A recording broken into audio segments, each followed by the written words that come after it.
強積金推行咗12年，好多人都話佢嘅投資回報差，近年更加出現投資回報見紅嘅情況。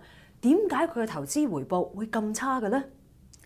其實強積金嘅回報差係同2008年嘅金融海嘯有關，導致由2007年到2012年嘅5年期回報普遍見紅。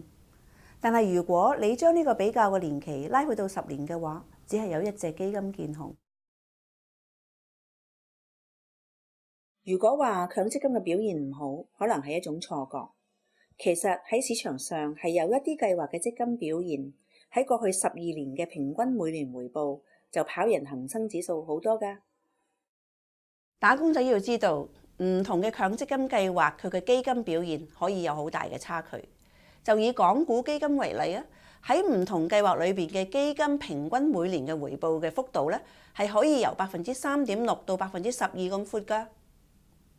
如果要比較強積金嘅表現嘅話，就可以上 mympfchoice.com。唔該晒 Belinda，下一集我哋會比較一下強積金嘅收費嘅。